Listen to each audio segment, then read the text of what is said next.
Welcome to the True Love Secrets Revealed series.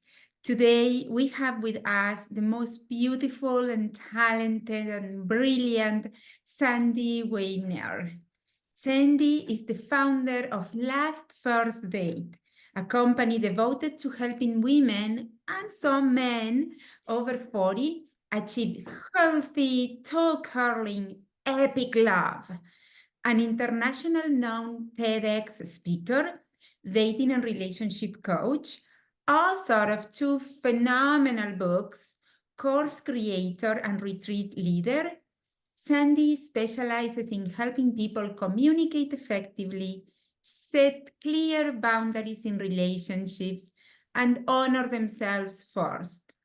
Sandy is also the host of Last First Date Radio, an acclaimed show about attracting and sustaining healthy relationships in midlife. Sandy really wants you to go on your last first date. Welcome, Sandy. Thank you for being here. Thank you for having me, Natalia. What a pleasure. So what about we start talking a little bit how to stop second guessing on first dates? Well, I think second guessing in general is due to our lack of self-knowledge. When we really know ourselves well, we trust our choices. And so I wrote a whole book on choices. It's called Choice Points in Dating, and here it is. And the reason I wrote it is because people would say, I don't trust my choices, or I have no choice. Many people would just say, I have no choice. I grew up this way. My parents were really dysfunctional. I don't believe in love because of my circumstances. And I know that we have so many more choices than we think we have. And when we know ourselves well, we know our core values, what we stand for, we make better choices. We don't choose from scarcity. We choose from a place of love, from a place of self-knowing. And so the most important thing, I think, is to do some exercises on knowing what your core values are. That is wonderful. Thank you, Sandy. And do you have any example of any exercise the ladies could do? Just a Sure. little mini sample. Mm-hmm. I know you're I very have. good at teaching. Thank you. I have lots of exercises. This one is from the book, and most people would say, I don't know what my core values are, because I didn't know what mine were when I started this work. And so what we do know is what frustrates us, what annoys us, what we hate. So think of 5 things that really frustrate you. So tell me, Natalia, what are 5 things that really upset you, annoy you, frustrate you? It will be rude people without manners. Okay. Anything else? um, mm, People that lie, that don't follow through, that don't have integrity. I feel kind of unsafe after a while if they don't follow through with their word. And a third one, it's a pet peeve of mine, but it goes together with the first one, is making noises when you are eating. Not the regular noise, if you're eating a chip, it will make crunch, crunch. No, it's that kind of thing. It drives me nuts. I just found out there is an illness for that. It has a name. Oh, interesting. So rude people, liars, and people who chew with their mouth open make lots of noises. So I don't know if this is going to work perfectly for this exercise, but let's take rude people. So the opposite of that would be people who are kind, right? Right. People who are considerate. Any other words that come to mind, the opposite of rude? Yeah, people that are thoughtful, that can see that they are not all, that are more selfless. Maybe selfish people, it's another thing that. And then the opposite of liars, obviously, is somebody who's honest, Any other words that come to mind? Honest, integrity, yeah, straightforward, you know, just I would say, tell yeah. me things as they are. I don't need to be sugar coated, Yeah. So just tell it to me straight and be honest and have Yeah, integrity. Have your word mean something. yeah. So these are some of your core values. You're considerate, you're kind, you're thoughtful, you give to others, you are honest, you are straightforward, right? These are things that because you value them, I'm guessing you possess these qualities. Am I right? Yes, I tried my best. Yes, Yeah, I tried they're for important to you. yes, they're And very important. Yes. so then think about the books that you're drawn to, the hobbies, the movies that you're drawn to. They usually have a lot of these qualities as well. So can you name a book that you love or a movie that stands out? Oh gosh, I have so many favorite books, but probably the top 10 list is The Miserables by Victor Hugo. Okay. Um, And what and do you like about it? oh, I love it because the guy is it's like the journey of the underdog. Yeah, John Valjean, he's a man living in, 100 years, 200 years ago, I don't know how many years ago. And because he's so poor, he steals a loaf of bread. And that completely changes the direction of his life. He gets thrown to jail, and he suffers so much because he just was hungry. He wasn't a thief. This guy was awesome, but he needed to eat. So it's that story, and then he finds a way to get out of jail, and he starts a new life, and he becomes really successful, and he adopts the daughter of a prostitute. That, I mean, he's giving and generous and wise, and he's all about the community, and he's so loved. But there is this police guy that is obsessed with him, and he wants to find him. And so the book is about how his life, how he's a model citizen, and at the same time he has this darkness following him because this police guy is not giving up on finding him. And then eventually the policeman finds him, and he has a choice.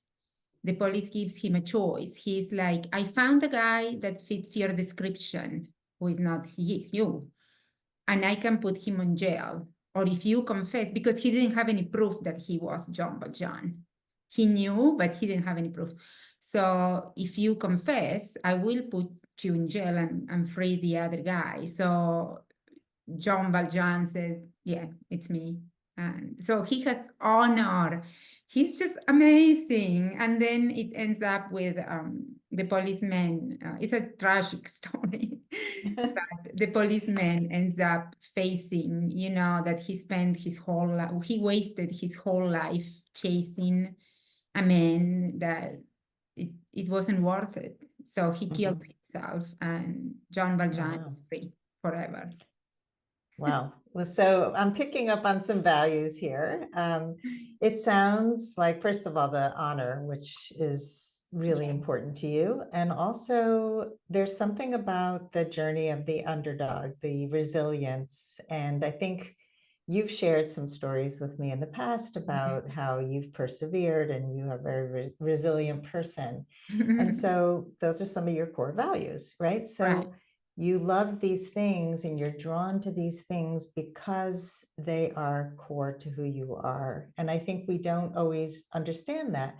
And so when we understand that we need these things in our lives and we need to align with people who are similar, and our choices come from our core values.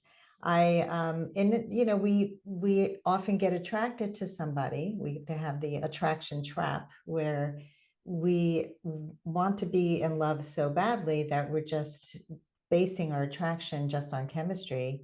and not on these core values. Do they have integrity? Are they a person of honor?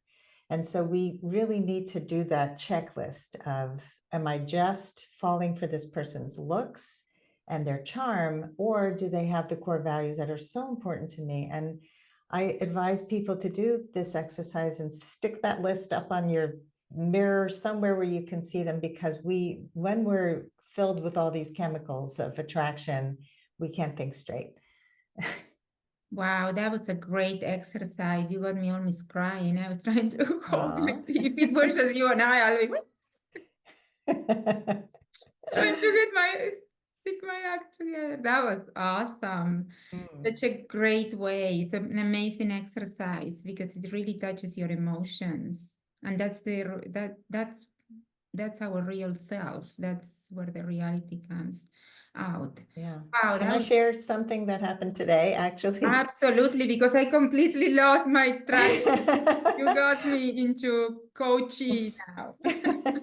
So Well, first of all, I love to see your response, because that means that we were touching on something really core. And when you feel seen by somebody, because these things are so important, it touches us deeply. It's a really vulnerable thing. I wanted to share that my daughter, my oldest daughter, has been looking to move to a new apartment with her family. And she got so excited about a couple of apartments, but there were such big red flags. Just like in dating, there were big red flags. So the last apartment had a great layout, but the kitchen was horrible, and the landlord refused to change anything. So she really couldn't have lived there. It wouldn't have worked for her family. And I said to her, please don't just make a choice because you feel like you're running out of options. Take your time, make that must-have and deal breaker list, because it's just as important in a move and a job as it is in dating. And she called me this morning and she said, Mom, you're a superstar. I of said, course you why am I a are. superstar? She said, we found the perfect place. As soon as we let that one go, we found the perfect place with a great landlord and a great kitchen, like more than enough space. It has a backyard and a front yard. The kids can play. It has a gate around it. Oh, wow. And she said, I wouldn't have found it if I had made that choice. And so I wanted to share that, because obviously we make these choices so often where we think we're running out of options. We have to settle for someone who's got a big red flag and doesn't align with what we need and want in a relationship. And so please don't choose out of scarcity, out of like, this will never happen for me, so this is as good as it gets. It doesn't mean that you're going to find perfect. It means that you need to find somebody who aligns with those core values and with your must-have and deal breaker list. Right, right. That is super, super important. Thank you for sharing that. And I'm so happy that your daughter found a great home for her family. Is it close to you? Is in the No, it's in Israel, so Oh my goodness, not so close fun. at all, but there's space for me. So she's like, Okay. now you can come and you can stay here. So Oh my goodness. My it's all mom is good. staying with me now for 3 months from Argentina, so I know. Fun. We are having so much fun. So, Uh, well, that's great. So, what you said something, unless you want to share something special, you said something about being vulnerable, and that is something that I see that as values sometimes unless we have done a little bit of deep work, we really don't understand what being vulnerable is. The other day I was talking with a client and she has been dating this guy for like 6 weeks now. And she was talking about being vulnerable as having sex with him. She mm, hadn't taken that step yet.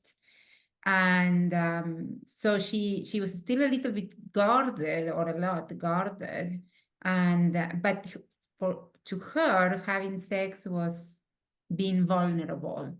So and I kind of coach her saying that actually there is a lot of other kind of vulnerability that has to happen before, so having sex feels like the cherry on top of the cake. Would you mind to expand on what I said? Yeah, so sex is vulnerable, and it's less vulnerable when you've shared a lot of other vulnerabilities before you Ah, have sex. great. And because, yes, taking off our clothes and feeling vulnerable about our bodies and whether we're going to be compatible sexually is very vulnerable. I think it all boils down to communication. So when we're communicating from the start about the things that matter and we ask important questions, we want to know not just what that person does for a living. We want to know, like, do they have good friends?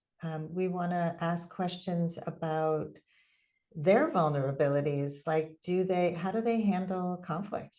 We want to know what happens when they get triggered. I mean, I've asked that really early on in a relationship, like, what do you do?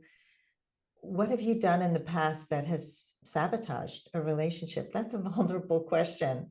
And the reason I ask it is because I want to understand the way that that person functions, because if they fall apart, I'll be able to recognize it. We'll be able to talk about strategies to come back to center. So I might say, when I have an argument, I tend to keep to myself. Oh, well, that's really good to know. So, I really like when people communicate well. That's one of my core values. And I like it when they tell me that they need some space instead of just disappearing. Is that something you can do? That's a vulnerable conversation. Asking their responsibility and why relationships ended. Seeing if they take responsibility, see if they have that self-awareness. We go on fun dates and we want to have a fun adventure. And like I was talking to a guy on one of the dating apps, and he said, I'm looking for a woman who's down for anything. And I'm like, define anything. And he said, I don't know how to define that. I just mean ready for anything, anytime. And I was just like, okay, unmatched. I'm not interested in this conversation. You're not telling me anything. You want me to just be down for anything, anytime? I don't know you at all. That's not enough for me to get to know you because you're not really giving me anything. And Ah, so we need to share more of what makes us alive and what makes us sad. And the last time we cried, and do we get emotional at movies? And, all those things are vulnerabilities. And so if we can talk about those things and the kind of relationship we're looking for, how do we picture what is a relationship to us? What does that look like on a day-to-day basis? Not just the big gestures, but how do you view somebody in your life? How right. would that work? What's your daily life look like now? How would it look with a partner in it? These are all questions that are great to have before sex. What does sex mean to you? What are you into? There are people who are into threesomes. Maybe that's not your thing. I Maybe you know. shouldn't sleep with that person. These are all things that we shouldn't be afraid to ask for STI results. We shouldn't be afraid to say what our pace is in dating and in sex.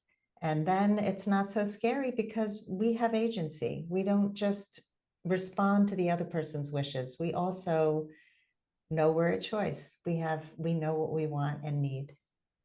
That is amazing. That is really, really good. So asking vulnerable questions, asking for, and that comes with a prerequisite that is that we need to know what is important to us. So it's Mhm.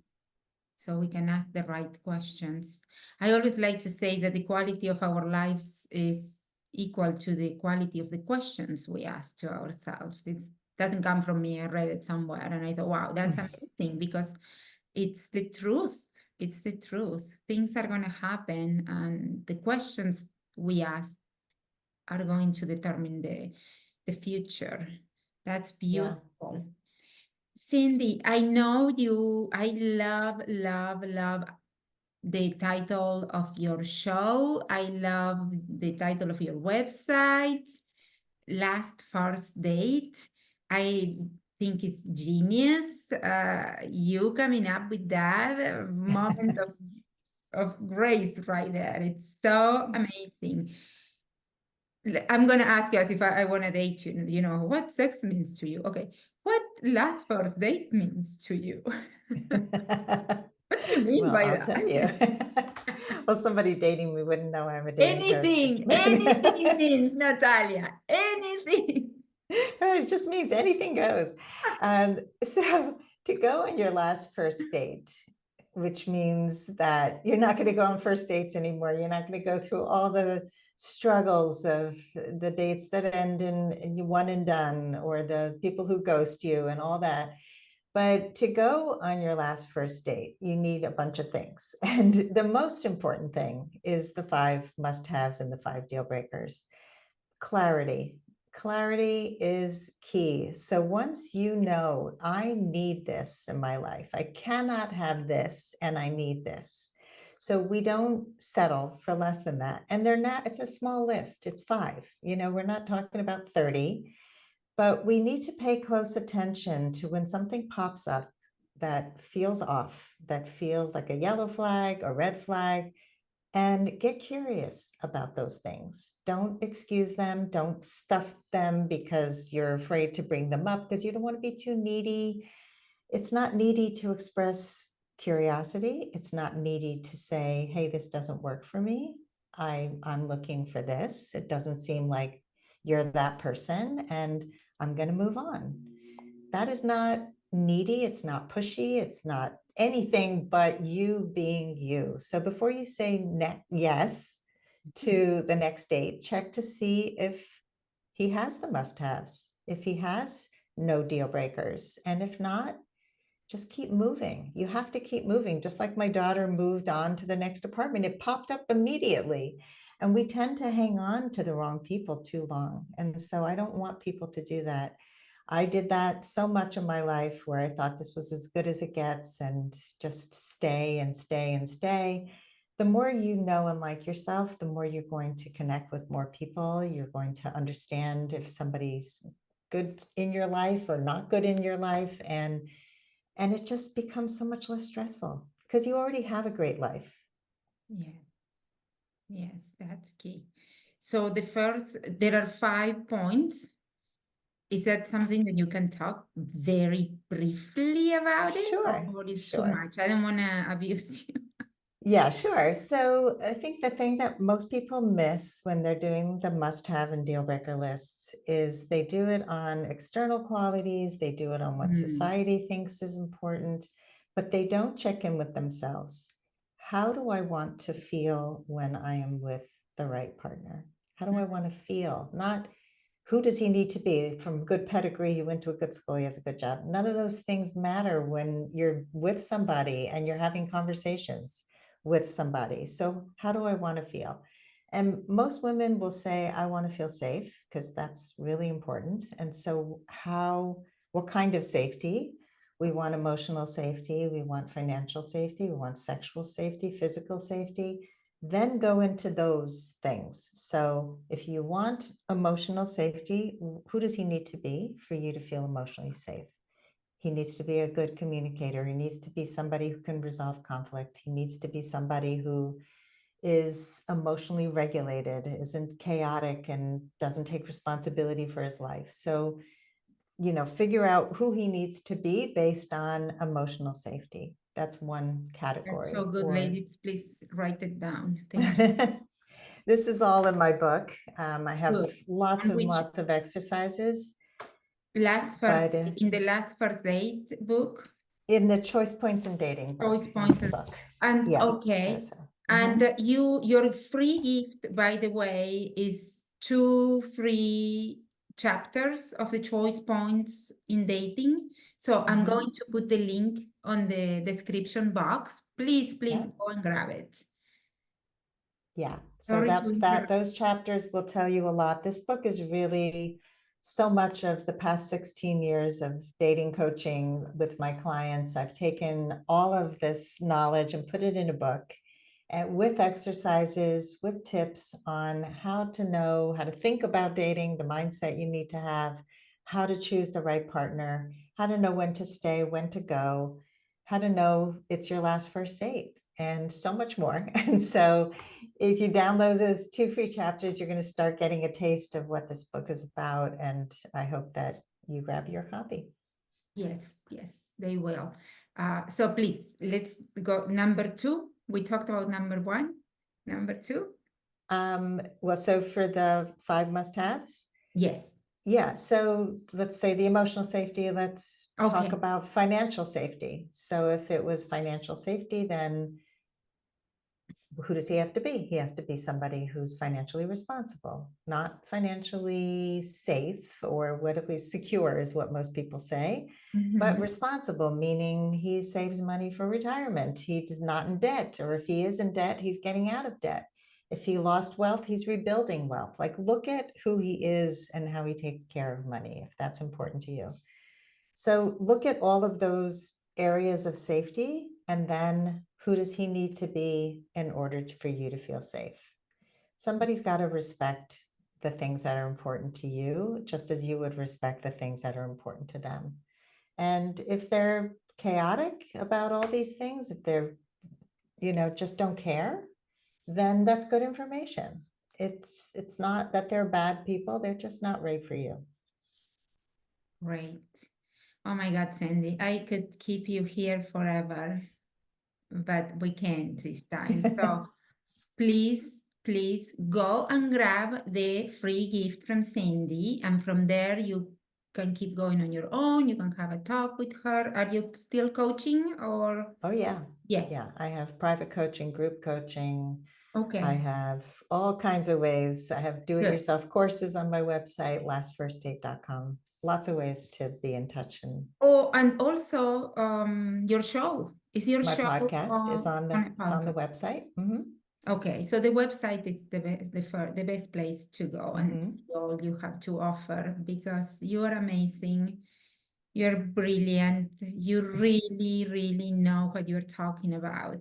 I can tell. I mean, and you are just so sweet and a joy to be around, which makes a big difference too, because we have to be, our coach should be somebody that we like. That's true. Well, thank you. So, You're so kind. so thank you so much, Sandy. There is anything else you want to say before we finish our interview for today? Just don't give up your power for other people. Believe in yourself, really, because I think one of the biggest and most heartbreaking things that I see is women who give up on love, or they give up on themselves and end up with partners who aren't kind to them. And you deserve to be with somebody who's kind and respectful, who's honoring you and respecting you, and hold out. The looks like the apartment was around the corner. That person could be just around the corner. So don't give up hope. Absolutely. Thank you, Sandy.